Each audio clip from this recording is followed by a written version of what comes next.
Namah Shri Yatirajaya Vivekananda Suraye Satchit Sukha Swarupaya Swamine Tapaharine Paratmanamekam Jagadbijamadyam Niriham Nirakaram Omkara Vidyam Yato Jayate Palyate Yena Vishvam Tamisham Bhaje Liyate Yatra Vishvam Hari Om Tat Sat Hari Om Tat Sat Hari Om Tat Sat.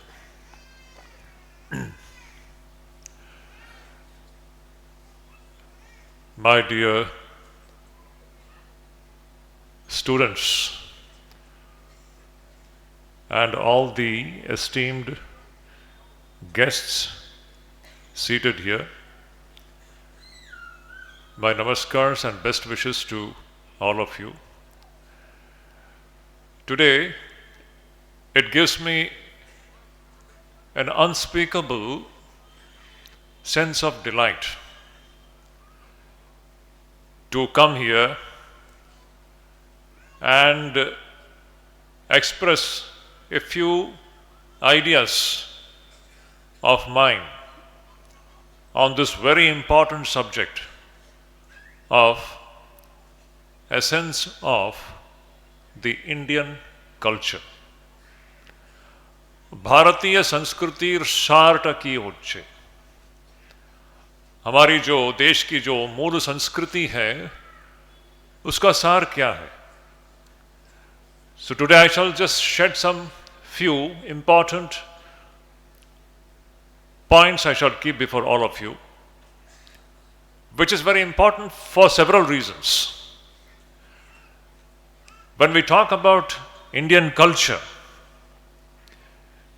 and the knowledge of the essence of Indian culture, it has got something to do with awakening of a sense of pride. This is a very important point. We should keep it in mind that we as the nation, citizens of this country, we have to have some pride about our nation, pride about our culture and civilization. This national pride, the racial pride, is very much essential. And that is the reason why I say that this subject of understanding the essence of this great Bharatiya Sanskriti is very important. Especially for our young generation, it is very vital. Because of our present day young generation, they are the people who are going to be the builders of this country in the future. So we all have to have a tremendous sense of pride about our national identity. And to have pride about our national identity, first of all, we have to have the knowledge about who we are. What is this civilization and culture in which we are born? You see, every country, every race has got a background. Similarly, India, this great country, Bharat, also has got a background, it has got a story. If you just look into the very successful nations in the world today, for example, you take the Western nations, we know that in America, the students there, youngsters there, they are specifically told the story of America, how America is a great country, and a sense of pride is instilled in the minds of American youth. Similarly, we Indians, we also have to know what is the story of India. knowing the story of India, the history of India, which takes us to our own roots, civilizational roots, cultural roots. This is very important. We have to know where lies the soul of this country. And let me tell you right in the beginning that there is something very unique about Bharat. There is something very distinctive, very special about our motherland, which is very different from the so-called other nations of the world. I shall touch upon those points in my next half an hour or 35 minutes of talk. But this is a very important subject. Now, when we talk about history, we should know, हमें पता होना चाहिए भारत का जो असली इतिहास क्या है. ये दुख की बात है कि आज ये बात स्वामी विवेकानंद भी कहते हैं. Even Vivekananda talks about it. He says that we Indians have to rewrite our history. Why did Swami Vivekananda say that we have to rewrite our history? One important reason for that was our present day history, which we are reading. আমাদের দেশের ইতিহাস যে আমরা পড়ছি আজকে, এই ইতিহাস লেখা হয়েছিল সব পাশ্চাত্যের ইতিহাসকার দ্বারা. The history today which we are reading in our schools, which we are teaching our children, a great part of this history has been written by foreigners and Europeans. The real history, the glorious part of India has not been presented justifiably and duly. Again, I repeat, if you just look into our history textbooks, presently our government is trying to change this. That's a very good, important step. But at least when we were in school at that time, the kind of history that we were being taught, in that mostly the picturization of India is what? India was ruled by the invaders for the last 1,000 years. Then came the Britishers, then they ruled us. So, lot of emphasis has been on this India being the slaves of other country. But the true glory of India, Bharater je glory ta, সেটা যেভাবে present করার উচিত ছিল সেভাবে আমাদের books আমরা ওটা পাই না. This is one big defect. That is why Swami Vivekananda বলেছিলেন যে আমাদেরকে আমাদের ইতিহাসটা নিজেই লিখতে হবে আর আমাদের ইতিহাসটা হবে on national lines. And why did Swami Vivekananda say that? Because the present day, whatever we are studying, it is to a great extent negative picturization of our country. We need a positive and the true, the glorious picture of what Bharat was. Now, before I go into the main point of what is the essence of Indian culture, let me touch upon one important point. And that point is India. আমরা ভারতের সম্পর্কে আমরা এই আলোচনা করছি. We are thinking about our country, nation, রাষ্ট্র. ভারত হচ্ছে একটা রাষ্ট্র, it's a nation. Some important points we have to touch upon, my dear youngsters. Remember that. What goes into the making of a nation? A very important point. I'll repeat again. What makes a nation? What goes into the making of a nation? What do you mean by nation or a rashtra? You see, nation is not only a geographical territory. A geographical territory alone does not make a nation. For a nation to come into existence, there are some other important points. How does a nation come into existence? For example, today India has got a population of 140 crore people. Is it not? Today India's population is 140 crore people. Now, this 140 crore people, if they have to become one nation, there has to be something common, something which ties all these 140 crore members into one entity. There has to be some common basis. There has to be some common idea. There has to be some common purpose. That commonality is what actually goes into the making of a nation out of a group of people. So what is that thing which actually holds this 140 crore people of this country and make them into one nation of India? What is that? It's a very important question. Now you see, nation can be made from different standpoints. Let us take some examples. In the West, language is one of the important factors which goes into the making of a nation. Let us take an example. French people living in France, they speak one language, and that common language becomes the basis for all the so-called French people to come together and form a nation, a Rashtra. Similarly, you take Germans, you can take the English, England, the Dutch, the Spaniards.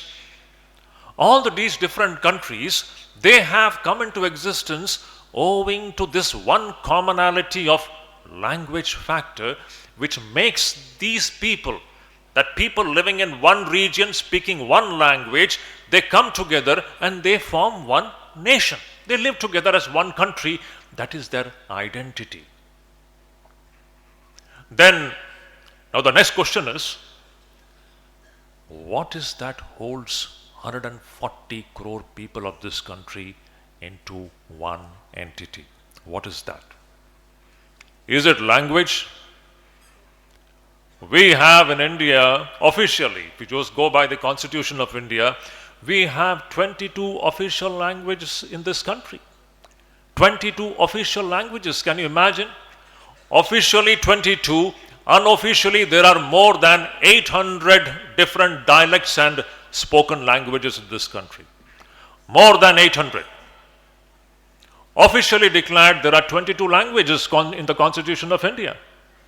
So can one language become the point where, or can one language become that point where all the 140 crore people can come together and become one nation? In India, it is not possible.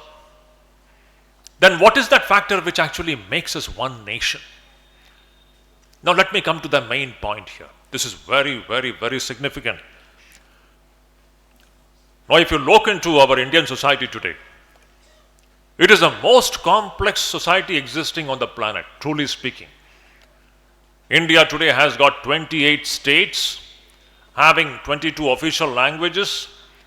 There are diverse kinds of people living with different customs, different practices, different faiths, different beliefs, different ways of eating habits, dressing habits. The people living in south of India, they are as different from the people living in the North India, just as Indians are different from, say, Arabians. The differentiation is so glaring. A person living in, say, Rajasthan, how is that person same with a person who is living in, say, Kerala or Tamil Nadu? What is the common thing which binds both these persons? This we have to find out. Is it language that is actually bringing them together? The person staying in Tamil Nadu, he is speaking Tamil language. The person staying in Punjab, he is speaking Punjabi language. Where is the commonality to make us feel that we are one people, we are one nation? Their food habits are totally different. The food habit of a person staying in, say, Kerala or Tamil Nadu is of one kind, and the eating habit of a person staying in, say, Haryana or Punjab or Rajasthan is of a totally different kind. Where is the commonality? How do we understand that we are one people, one nation? This glaring difference in language and habits and customs, and in so many ways we are so diverse. and yet we are one nation. How? Now, if this question is asked, usually the answer that we get is, Swamiji, what actually binds us together is the Constitution of India. Yes, it's true. It is the Constitution of India which actually makes us one nation. This is absolutely indubitable. There is no doubt about it. But my question is, when was this Constitution of India born? This Constitution of India was born in 1950. And since then, in 1950, we declared ourselves to be the Republic of India, and we became one nation in a very formal sense. But the question is, were we not a nation before the formation of this Constitution of India? What was the status of India before this Constitution came into existence? Here comes the importance of studying Swami Vivekananda. Somebody has said, if you really want to understand what India is, if you really have to understand the glory of Bharatiya Sanskriti and Bharatiya Sabhyata, you should read Vivekananda. Somebody asked Romarola, who was a French laureate, he asked this question. He wanted to know about India. And at that time, Rabindranath Tagore told this to Romarola that if you want to understand India, study Vivekananda. And this is not an exaggeration. This is literally true. In fact, in our modern times, even today, unfortunately, we see that in all television debates where this question is about what is our identity, what is the root of India's nationality, all kinds of narratives you will find kept before the people.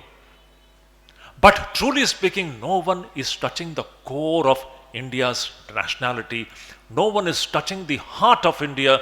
No one is touching the soul of India. To understand the soul of India, you have to read Vivekananda. My dear youngsters, I am telling this to you. If you really want to understand the glory of what India is, যদি তোমরা জানতে চাও যে ভারতীয়ের গৌরব কি আছে, ভারতের আসল ইতিহাসটা কি আছে, ভারতীয় সংস্কৃতি और সভ্যতার महत्व কি আছে, এটা যদি তোমরা জানতে চাও, you should read Vivekananda very, very seriously and carefully. And the one book which I would strongly recommend to all the youngsters, it is a book called Lectures from Colombo to Almora. I am sure I have told this in the last year session also. I have told this in the before that session also. Since 2017 I am coming here. I am sure I must have told this in all the sessions. And I will keep telling this as long as I will be coming to attend this session. Because there lies the secret of understanding what India is. So please take this suggestion very seriously. My dear youngsters, when you go back, make it a point to study these lectures from Colombo to Almora very, very seriously. Bharate Swami Vivekananda. In Bengali, the translation is Bharate Swami Vivekananda. And in Hindi, it is, Hindi में वही किताब जो है, भारतीय व्याख्यान, यह उस किताब का नाम है. मैं आप लोगों से अनुरोध करता हूं कि इस किताब को जरूर पढ़िएगा. अगर आपको भारत के विषय में जानना हो, भारत की संस्कृति की जो महानता है, जो महत्ता है, उसको समझना हो, तो स्वामी विवेकानंद के इस भारतीय व्याख्यान को जरूर पढ़िएगा. आपके रोंगटे खड़े हो जाएंगे, आपके अंदर एक गर्व की भावना उत्पन्न हो जाएगी. You will feel proud to belong to this great civilization and culture. We have a very distinctive story to tell to the world. India has got a mission. India is living for one purpose. Bharatiya Sanskriti is living for one purpose.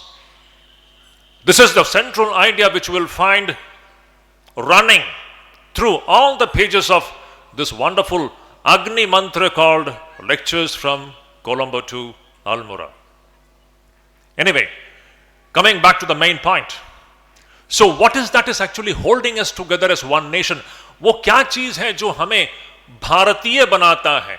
कोई पंजाबी है, कोई तमिलनाडु में रहने वाला, तमिल बोलने वाला व्यक्ति है, उनमें समानता क्या है?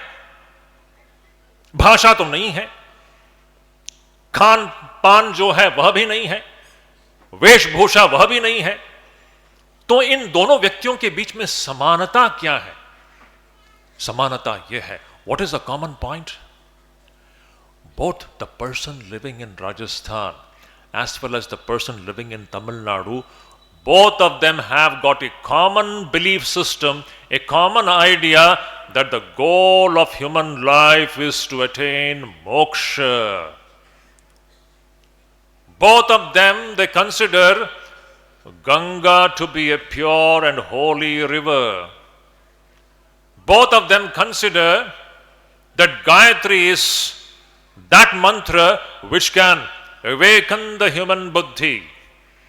Both of them will consider Kashi to be the most holiest place in India.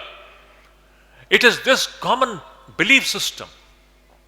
The person staying in Kerala and Tamil Nadu will also go to Kashi and pour water on the Shivalinga, and the person staying in Rajasthan also will do the same thing. They are speaking absolutely two different languages.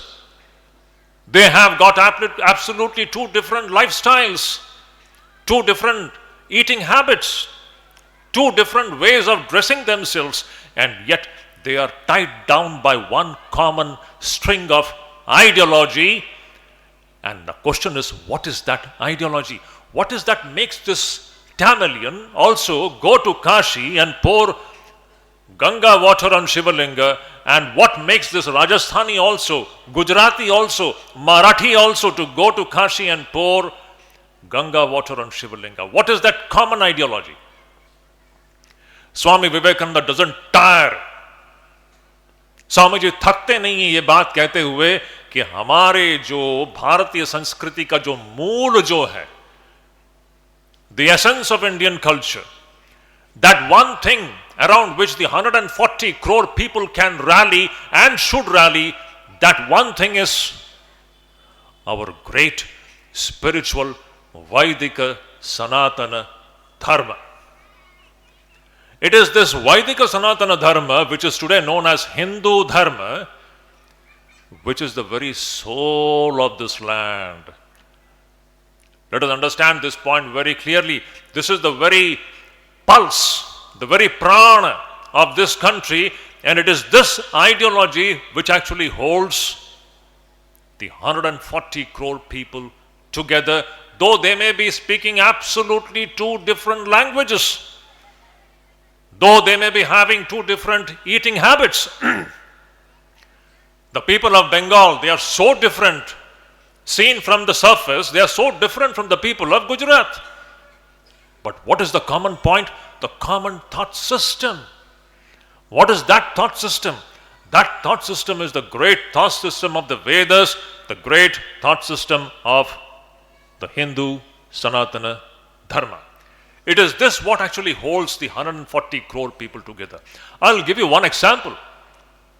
Look into the different festivals which we celebrate in this country. Whether it is Deepavali or Holi, Ganesh Chaturthi or Durga Puja, all these wonderful festivals are celebrated by everyone in this country. They may be speaking different languages, but what is tying them together is common idea, a common idea, spiritual idea, a common dharmic idea. Now next month, आगामी मासे महाकुंभ मेला होबे Prayagraj. There is going to be the great Kumbh Mela in Prayagraj. My dear youngsters, just know this point. 45 crore people are going to assemble there in that 1 month. Can you imagine this? This is going to be the largest gathering on this planet. 45 crore. 1/3 of India's population is going to be present there in Prayagraj in the next month. 1/3 of India's population. They may be speaking absolutely different languages.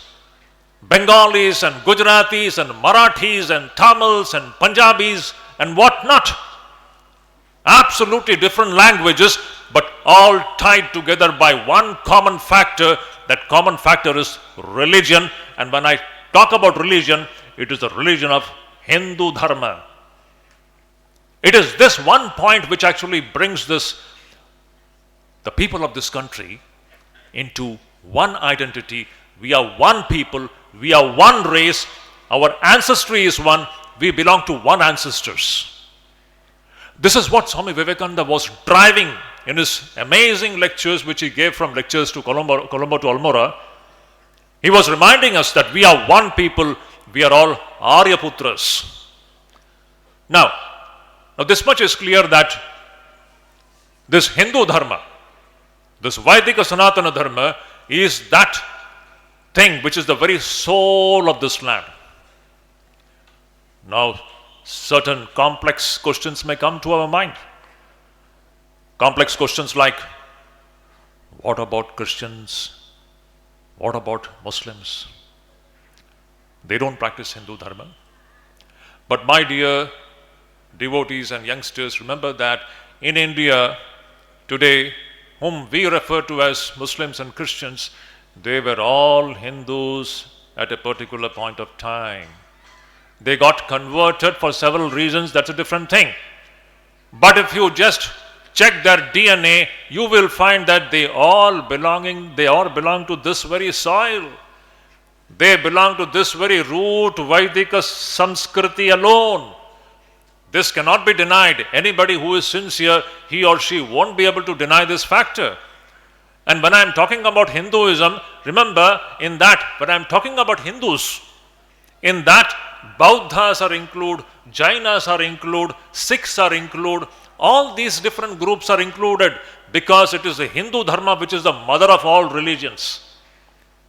If you remember Chicago speech of Swami Vivekananda, what was that wonderful, amazing, electrifying speech that Vivekananda gave to the entire world? 11 September 1893. Swamiji is standing on that platform of Chicago Dharma Sabha. How did he address the entire audience there? And he was thanking the American audience, in whose name the first 3 sentences itself is something amazing. Swamiji is thanking the audience, Swamiji is thanking the entire world, in whose name? Swamiji is saying, I thank you.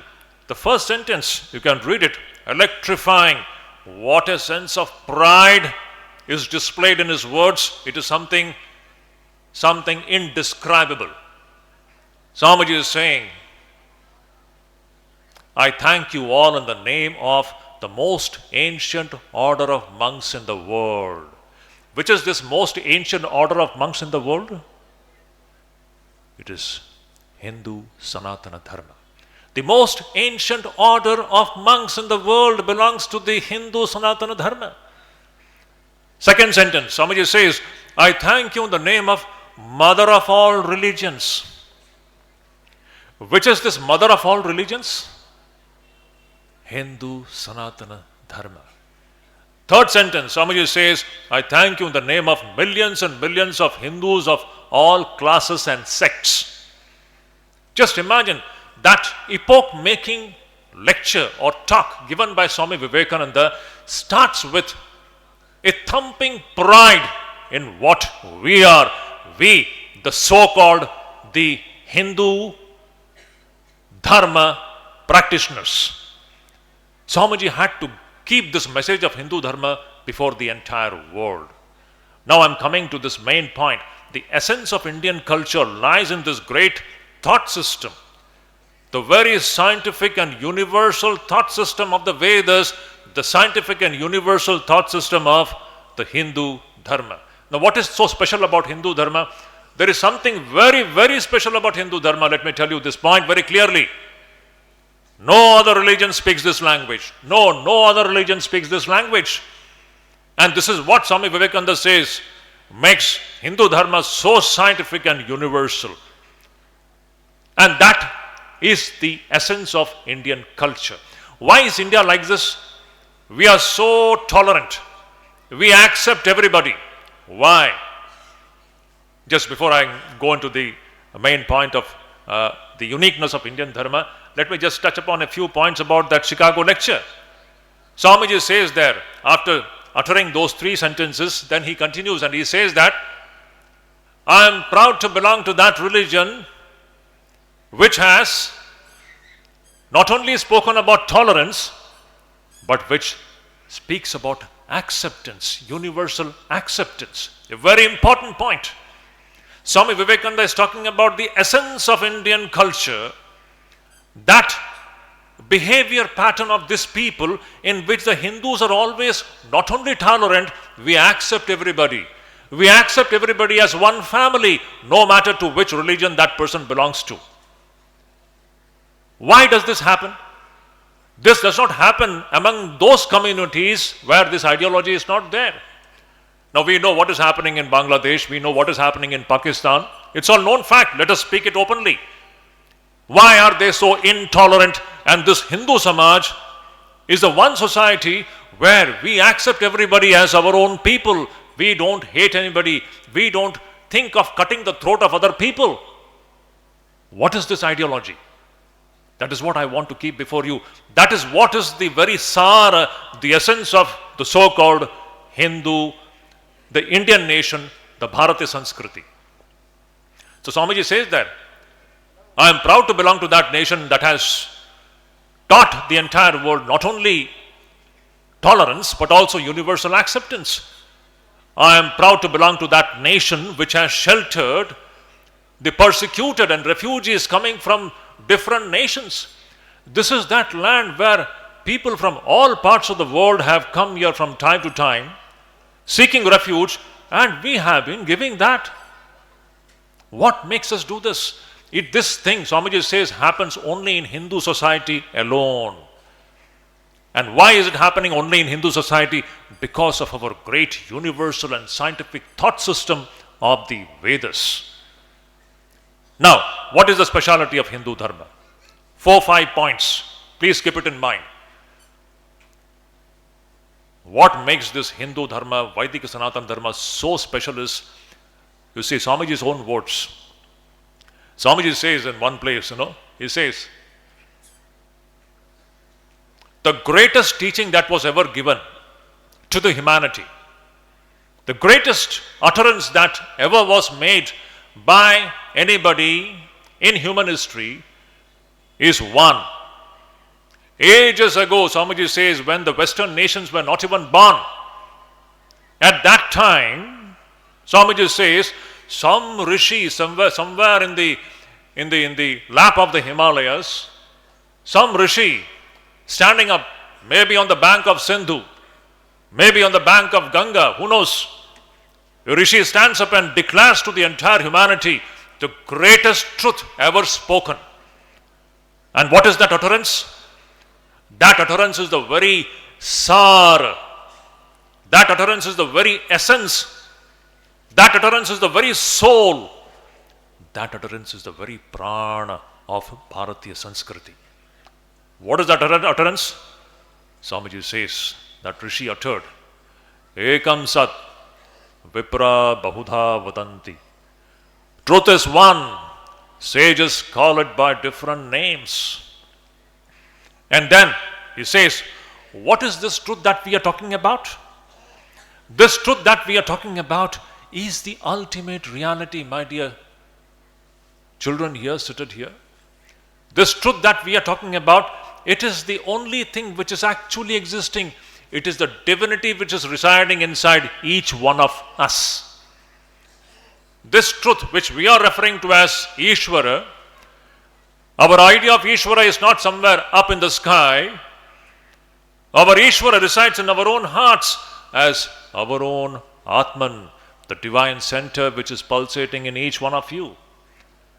This center of divinity, that divinity, the meaning of that is what our Vedas teach us, Hindu Dharma teaches us, that everyone is divine, every man is divine, every woman is divine. At the core of this creation is divinity.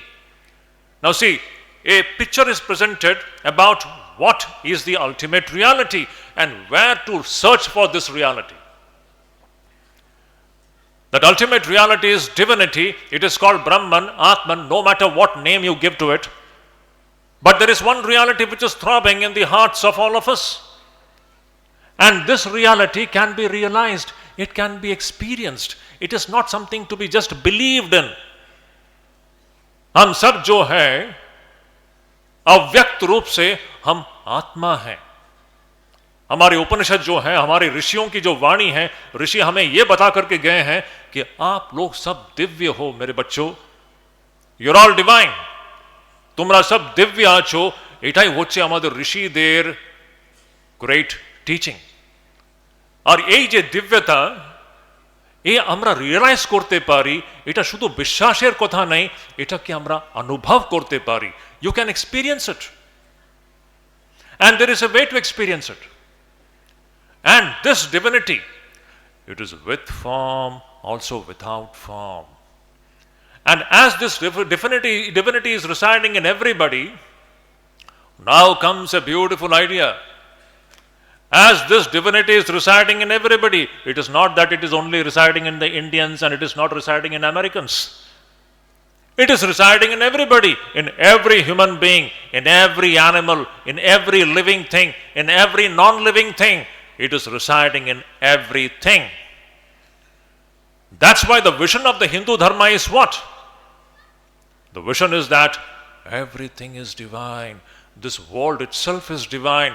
There is divinity and divinity alone that is actually existing. Only we may not be seeing it now for some reason or the other. But what is actually existing is divinity and divinity alone, nothing else. And if this is the case, Hindu Dharma teaches that the entire world is one family. There is a great utterance in our Vedas which says, Ayam nija paro vaiti ganana laghuchetasam udara charitanam tu vasudhaiva kutumbakam. What a great utterance for once and for all times. It is this Hindu ideology which alone can take the entire humanity in one embrace, in one warm embrace. We all are one family. This is the uniqueness of so-called Bharatiya Sanskriti coming from the great ideology of the Vedas. Which other religion talks in this language, my dear? Please let me know. Which other religion actually practices it? Swamiji says, if this ideology has been practiced only in Hindu society alone, that is why in spite of 1,000 years of invasions and persecution in this land, the Hindus are still tolerant and accepting and accepting and accepting and accepting. This is the most uniqueness of this so-called Hindu society and India, because India is not different from Hinduism. There is no India without Hindu Dharma. Please understand this point very clearly. Hindu Dharma and India, there are two sides of the same coin. Swamiji says, let this Dharma go away from here, India will be dead in 3 generations. What makes India India is this great ideology of the Vedas. And to keep this great ideology before the entire world was the one mission of Swami Vivekananda. And how proudly he did it. Swamiji says, I am one of the proudest Hindu ever born. These are Swamiji's words. So why I am saying this, that when we understand the essence of Indian culture, we will also have some sense of pride about who we are, a sense of pride about who our ancestors were, a sense of pride about the kind of blood which is coursing in our veins. We will have some sort of a tremendous confidence and a sense of our greatness. We are the best. We are the children of the rishis. This we should understand. Swamiji keeps on hammering this idea. We should understand that we are Aryaputras. We should know our ancestry and we should be proud about it. And this ancestry, the great knowledge parampara which has come down from there, and that knowledge system which tells us that the whole world, this entire creation is divine, that's why we are all one family. Now, world is waiting to get this message from India. India alone can do this. Hindu society alone can do this, because this ideology, we alone have it. Nowhere else it is existing. Every other system is exclusive. They exclude every other community which doesn't believe in their belief system. It is Hindu ideology alone. The Vedic ideology alone is the one ideology which, no matter what belief system you may be having, we see everybody as divine. So this is the great uniqueness of so-called Hindu Sanatana Dharma. And this Hindu Sanatana Dharma is the very soul of this land, Bharat. And it is this ideology which actually is holding this 140 crore people into one identity, and that is how we are one nation. We became nation not in 1950, we were a nation from timeless past. India has been nation from timeless past. We cannot even pinpoint the starting point of this culture and civilization. Nobody can determine its antiquity. It's impossible. Swami Vivekananda says that India is the cradle of human civilization. It is from there, from here, from this very country, civilizations have sprung and gone everywhere. It is from Bharat that cultures, the different essential culture was born here, and it went to all parts of the world. Swamiji repeatedly tells these ideas.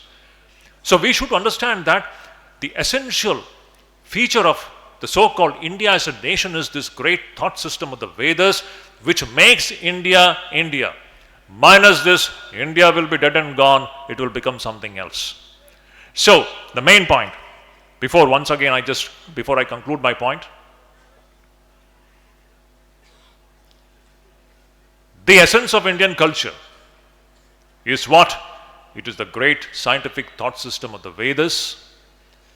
And this great scientific thought system of Vedas teaches us to see everything as divine. It makes us realize, it makes us experience our own divinity. And then it makes others also experience their divinity. I can conclude my talk saying in one sentence, now what is written here? Let us be gods and make others gods. This is the essence of so-called Indian culture and civilization. Indian culture, when I talk about Indian culture, that culture is based upon the great Vedic system of thought, which is today known as Hindu Dharma. And its essential idea is only one. Let us be gods and make others also God. This is the main essential idea of so-called Bharatiya Sanskriti. We are all here to become gods. Our rishis wanted us to become like gods, and we have to make others also gods. Be and make. This is the reason why India is existing. Swamiji says this is the mission of India, and India alone can do this. Swamiji says that India has to once again conquer the entire world with this idea. To tell to the entire world that you are all divine, my dear children, you have to realize it. You be that, and you help others also be that. This is the essential mission of the so-called India as a nation, and whose very soul is Bharata, Hindu Sanatana Dharma. So once again, I just want to keep this idea before you, that the essence of so-called India, Bharatiya Sanskriti, lies in the universal and the scientific thought system of the Vedas, which is today known as Hindu Dharma. And it is this great ideology which Swami Vivekananda preached to the entire world, and the world is waiting to receive it. So we need to first understand who we are, what is the essence of our Indian culture, and we have to be proud about it, and we have to mold our lives based upon this very ideology, and also spread this message all over the world. So Swamiji's one vision was an awakened India by an awakened Hindu Dharma, and through an awakened Hindu Dharma and awakened India, he wanted to awaken the entire humanity. This was Swami Vivekananda's mission and vision. He wanted a Prabuddha Bharat by a Prabuddha Hindu Dharma. Hinduism has to awaken. With an awakened Hindu Dharma, there will be an awakened Bharat, Prabuddha Bharat. And through Prabuddha Bharat, we have to create a Prabuddha Vishwam. This was Swami Vivekananda's mission and vision. This is the vision of India. This is the mission of India, and India is destined to do that. India is existing to do that. So before I wind up, my dear students, I would once again appeal to you. I have just touched upon a few points here. If you read lectures from Colombo to Almora, you will get wonderful details, the scheme, the plan which Vivekananda had in his mind to make our youngsters proud about one's own Sanskriti and Sabhyata, and make every youth walk in the line of spreading these great ideas all over the world. I pray to Swami Vivekananda that may he give you that required strength, capability to live the great vision of our rishis and spread that message all over the world. Thank you so much.